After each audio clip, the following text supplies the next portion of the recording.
శ్రీ సచ్చిదానంద సమర్థ సద్గురు సాయి మహారాజ్కి జై. మనము గురుచరిత్ర పారాయణము 12వ అధ్యాయంలో ఉన్నామండి. నిన్న చెప్పుకున్నదే చెప్పుకున్నాము బై మిస్టేక్. అందరికీ సాయిరామ్ అండి. మరి ఆ తర్వాత విషయానికి వెళ్దాము.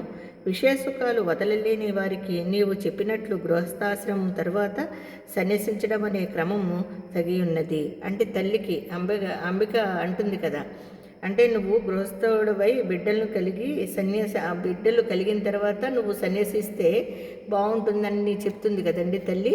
అందుకని ఆయన ఈ విధంగా తల్లితో అంటున్నాడనమాట. నాకట్టి విషయవాసనలే లేవు గనక ధీమంతుడనైన నాకు ఎట్టి విఘ్నాలు రాజాలవు. నేను బ్రహ్మచర్య ఆశ్రమము నుండి సన్యాసము తీసుకుంటాను.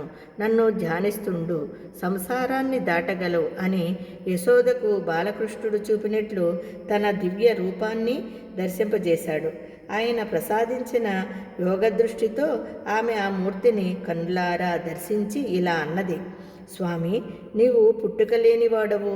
బ్రహ్మాండాలన్నీ నీలోనే ఉన్నాయి. బ్రహ్మకు కూడా నీ గుణరూపాలు కొంచెమైనా తెలియరానివి. మాయ మోహితురాలనైన మానవ శ్రేణి నాకెలా తెలుస్తాయి? ఈ జ్ఞానమైన నీవు అనుగ్రహించినదే. నీవు సత్య సంకల్పుడవు. నీ సంకల్పానికి నేను అడ్డు చెప్పను. లోకహితము చేయడానికే అవతరించిన నిన్ను నా పుత్రుడవని తలచి ఇంట కట్టి పెట్టుకొనడము తగదు. అయితే నీ యొక్క ఈ దివ్యమైన ఆకారము నా మనసులో స్థిరముగా నిలిచేటట్లు అనుగ్రహించు. నాకింకా పుత్రులు కలుగుతారన్నావు. మాకింకొక బిడ్డ పుట్టే వరకైనా నీవిక్కడే ఉండు. అప్పటి వరకు సన్యసించడానికి నేను అనుమతించను.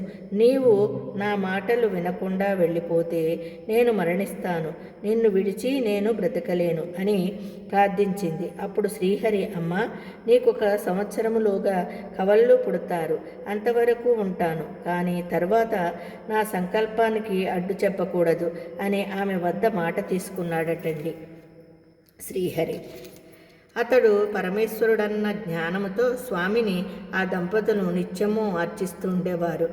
చతుర్వేద పారంగతుడు, షట్శాస్త్ర నిపుణులు కూడా ఆయన వద్ద విద్యార్థులై కృతార్థులయ్యారు. ఆయన ఎందరికో వేదాలు బోధించేవారు.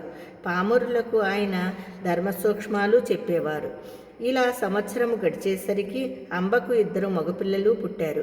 వారికి 3 నెలలు రాగానే ఒకరోజు అంబ పిల్లల్ని ఆడిస్తూ నహారే వచ్చి, అమ్మ, నేను చెప్పినట్లుగానే మీకు 2 బిడ్డలు పుట్టారు. నీకు ఇంకొక 2 కొడుకులు, ఒక కూతురు కూడా కలుగుతారు. నీ కోరిక ఫలిస్తుంది. నా మాట నిలబెట్టుకున్నాను కనుక నీవిచ్చిన మాట ప్రకారము నాకు అనుమతిస్తే నేను తీర్థయాత్రలకు బయలుదేరుతాను. అయితే నీవు మాత్రము నన్ను సంతోషముగా సాగనంపాలి అన్నారు. అప్పుడు తల్లిదండ్రులు ఆయనకు నమస్కరించి, మేమింతవరకు మాయలో తగులుకుని నీవు మా బిడ్డవనే భ్రాంతితో ఎప్పుడైనా నిష్ఠూరాలాడి ఉంటే మమ్మలను క్షమించు. నీవే మా కులదైవమని ఇప్పుడు తెలుసుకున్నాము. నీవు మా వంశాన్ని ఉద్ధరించడానికి ఇక్కడ జన్మించావు. నీవు మా రక్తమాంసాలు పంచుకోవడం ద్వారా మా దేహాలు కూడా పవిత్రమయ్యాయి. ఇక ముందు మా గతేమిటి అన్నారు. మీ దర్శనం మాకు ఇంకెప్పటికీ లేకుంటే మేమెలా జీవించగలము అన్నారట. అప్పుడు నరహరి, మీరెల్లప్పుడూ నన్ను ధ్యానించండి.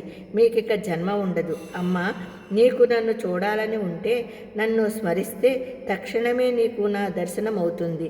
30 సంవత్సరాల తర్వాత నేను మళ్ళీ నీ వద్దకు వస్తాను అని చెప్పారటండి స్వామి.